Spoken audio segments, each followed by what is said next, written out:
Assalamualaikum warahmatullahi wabarakatuh. Perkenalkan, kami dari kelompok 4 akan menjelaskan rancangan manajemen risiko PT PLN Persero. Baiklah, langsung saja untuk materi yang pertama, yaitu rancangan regiometrik. Pada tabel berikut terdapat beberapa posisi. Yang pertama ada direktur utama, direktur keuangan, direktur distribusi, direktur transmisi, manajer keuangan, manajer teknik. Terus terdapat beberapa aktivitas, yaitu penyusunan rancangan kerja dan anggaran perusahaan. Yang kedua, pemberian bahan bakaf untuk pembangkit listrik. Yang ketiga, pemeliharaan dan perbaikan jaringan transmisi dan distribusi. Yang keempat, pengadaan gardu induk dan trafo distribusi. Yang kelima, pelayanan dan pengaduan pelanggan. Yang keenam, pemasangan sambung listrik baru. Yang ketujuh, pembangunan dan pengoperasian pembangkit listrik. Yang kedelapan, pengembangan sistem kelistrikan di daerah terpencil. Yang kesembilan, audit dan evaluasi sistem manajer. Yang kesepuluh, pelapor kinerja keuangan perusahaan. Berikut keterangan RACI. Yang pertama adalah R bertanggung jawab, A menyetujui, C diskonsultasi, I diberi informasi.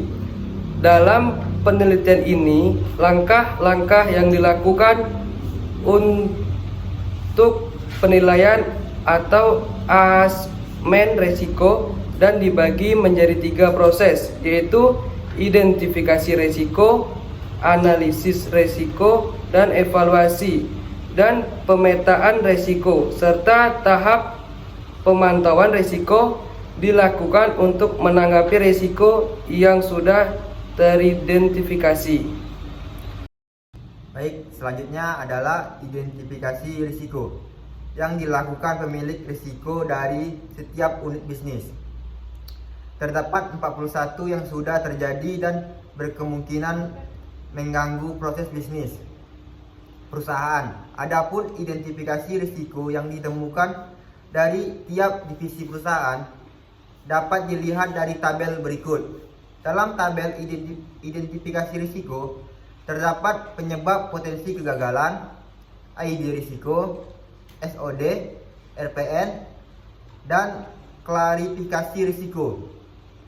Untuk melihat kategori risikonya, bisa dilihat dari RPN dan klarifikasi risiko.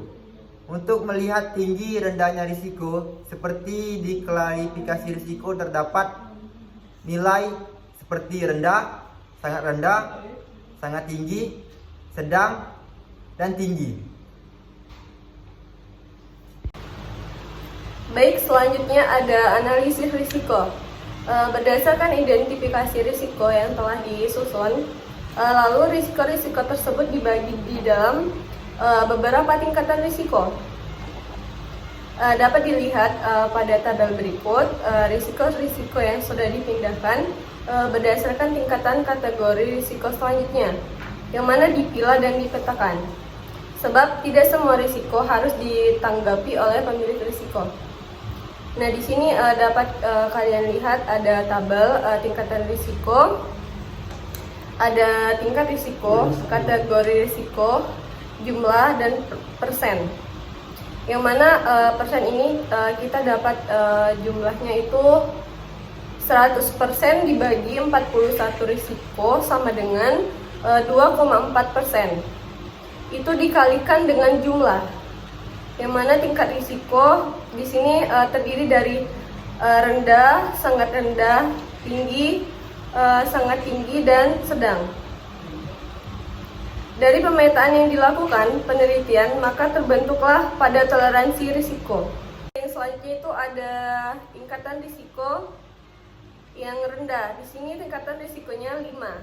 Kategorinya rendah, berjumlah 1, itu persennya itu 2,4%. Dan yang selanjutnya itu tingkat risiko 3, kategorinya sangat rendah, yang mana jumlahnya itu 1, persennya juga 2,4. Dan yang selanjutnya itu tingkat risiko. 6, kategori risiko tinggi, yang jumlahnya 3, persentasenya 7,2%. Dan yang selanjutnya itu ada tingkat risiko 4, yaitu sangat tinggi, yang mana jumlahnya 3, persentasenya 7,2%. Dan yang selanjutnya itu ada tingkat risiko 4, yang kategori risikonya sedang, jumlah risikonya 1, persennya 2,4%. Dari pemetaan yang dilakukan penelitian, maka terbentuklah peta toleransi risiko.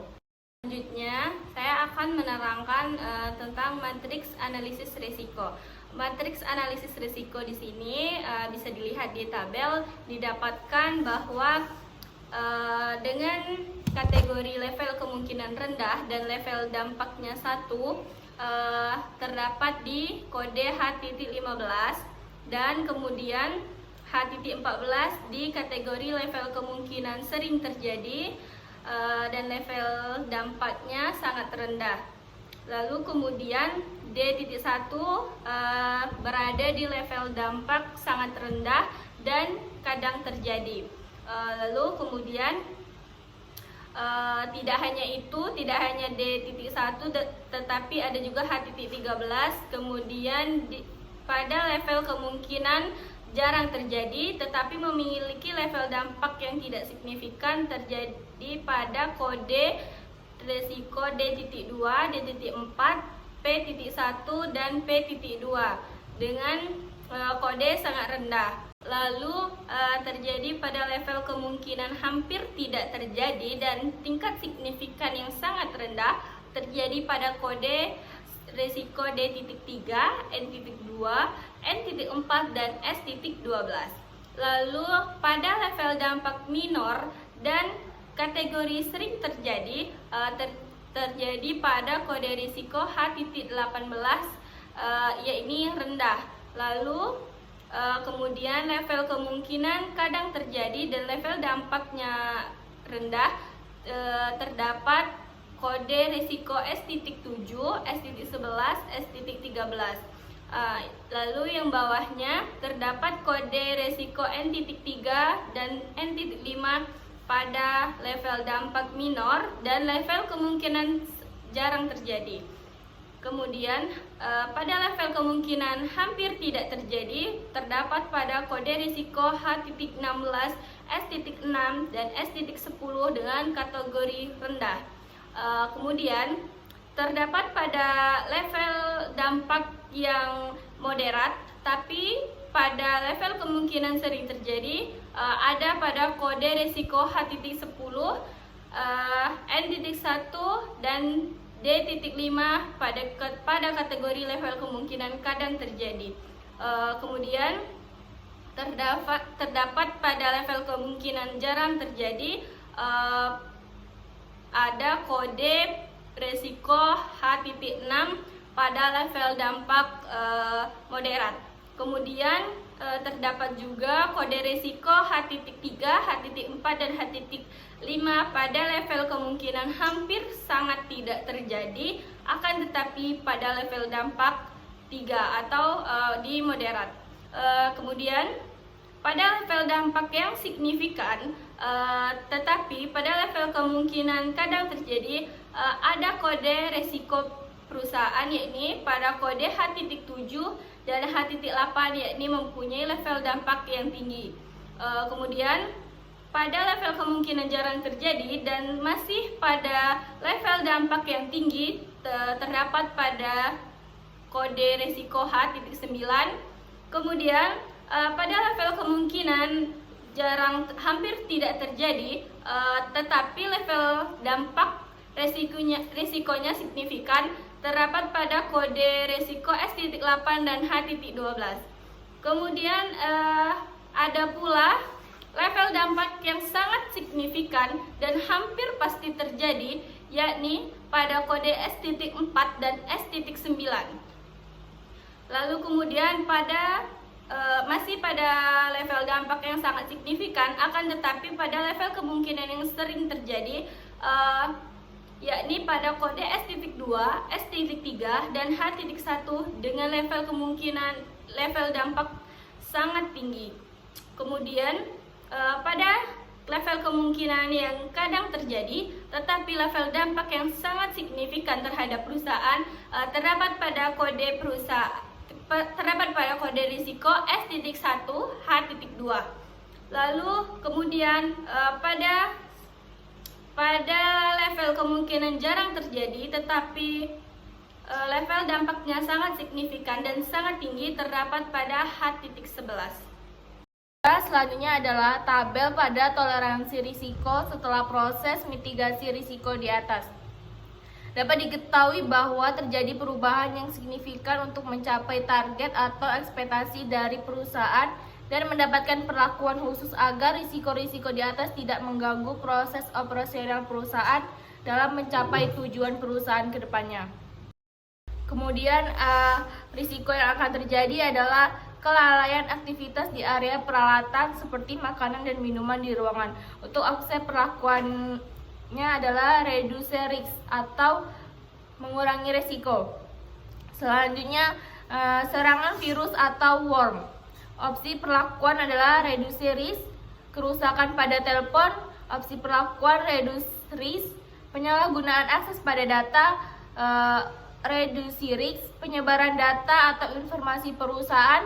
Reduce risk, data perusahaan di hacking dan cracking. Opsi perlakuannya adalah transfer risk. Lalu kesalahan pada konfigurasi backup. Opsi perlakuan adalah reduce risk. Kesalahan kabel LAN terputus. Opsi perlakuannya adalah reduce risk. Kesalahan konfigurasi pada SCADA, reduce risk. Server untuk SCADA mengalami downtime, yaitu reduce risk. Tidak tersedianya jaringan listrik, reduce risk. Pengaruh pada peralatan komponen gardu induk, reduce risk. Tidak tersedianya jaringan listrik, reduce risk. Pengaruh pada peralatan komponen gardu induk, reduce risk. Penyalahgunaan akses pada aplikasi atau SAP, reduce risk. Server down atau web jaringan distribusi, reduce risk. Penyalahgunaan akses pada aplikasi atau spare hard disk, reduce risk. Server down atau spare hard disk, reduce risk. Listrik mati, sharing risk. Kerusakan pada genset, reduce risk. Gempa bumi, identify risk. Kebocoran, sharing risk. Kebakaran, sharing risk. Badai atau petir, identify risk. Kabel server digigit serangga atau tikus, reduce risk. Terbatasnya space memori pada server, reduce risk. Kesalahan pada konfigurasi server, reduce risk. Pencurian aset fisik pada server, sharing risk. Server dalam keadaan overhead, reduce risk. Tidak tersedianya jaringan listrik untuk PC, reduce risk. Adanya kesalahgunaan konfigurasi pada aset fisik PC, reduce risk. Pencurian aset fisik peralatan PC, sharing risk.